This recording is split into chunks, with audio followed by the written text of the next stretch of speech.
Now we are joined from Islamabad by Asia One Bureau Chief Pakistan, Anas Mallick. So thank you, Anas, so much for being with us here tonight. So from what we are hearing, the Health Secretary has been suspended indeed, and inquiry has been ordered. So is there any indication yet of criminal liability, or is this being treated purely as an administrative failure?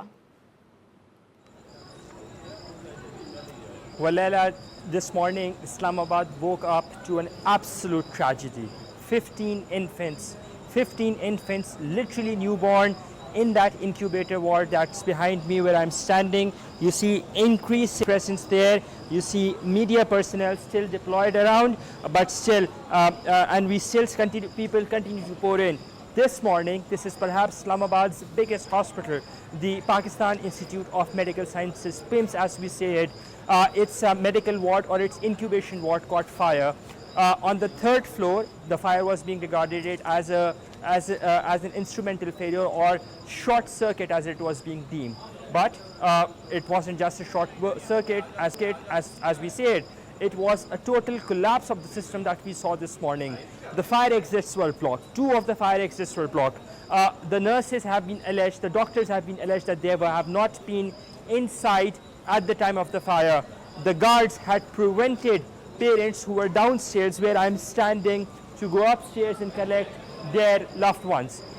It's an absolute collapse at what we saw. We saw that rage coming in. Yes, administrative action has followed through. The Prime Minister has reacted. The Prime Minister has suspended the Health Secretary. But is that adequate enough? For the past 7 years, yearly, the Capital Development Authority, CDA, they have been sending notices to the Pakistan Institute of Medical Sciences, particularly for this very ward where I'm standing, and saying and notifying them that the fire safety arrangements have been inadequate. The question is, did the PIMS administration pay a heed to it? And the answer is no, they absolutely not. So for now, while yes, it is more being looked as an administrative cause and to do with electrical short circuit, something that is beyond, but the nature of things, of how things have been, it has been an absolute criminal in nature as how things have progressed. Leila? And Anas, so the hospital in question, PIMS, saw AC-related deaths at its emergency ward just 3 years ago. So basically, does this fire suggest a systematic failure, do you think? Or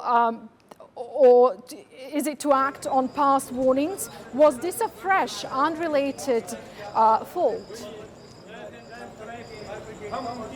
Well, this was a fresh electrical malfunction, as they say it, a fresh failure, an electrical malfunction, as they say it. So in that context, yes, this is fresh, but as I said, for the past many years, the Pakistan Institute of Medical Sciences, they have time and again been served those notices. The question arises, where was that fire safety drill? Was that conducted? The bigger question is, were the mechanisms, were the systems put in place? And the answer is no. So yes, while it is being deemed as an administrative problem, but at the same time, the rot is far greater.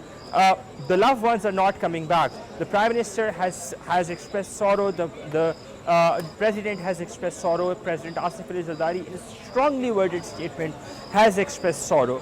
But again, the bigger question is, as I said, 3 years, as you said as well, 3 years ago we saw 4 patients dying. 3 years later we see 14 infants, literally infants, they losing their lives due to what would be regarded as or is being alleged by the families as a criminal administrative failure or a criminal neglect on their part. So more so, this essentially goes on to show the rot or the rottenness in the system at large, the collapse of the functional bureaucracy. That's something that would be regarded as, and of course, none of these actions can bring back the loved ones that have lost their lives, but at the same time, it might be bringing some relief. We've met families who have been in absolute state of disbelief in a literal sense. When I use the word the state of disbelief, it means that they're still hoping against hope. The fire erupted at 6:38 in the morning. At 6:54 is when the fire department was notified. At 7:03, that means about 25 minutes since the fire first erupted, is when the fire department came in. Earlier in the morning, I showed you there were 2 broken window panes.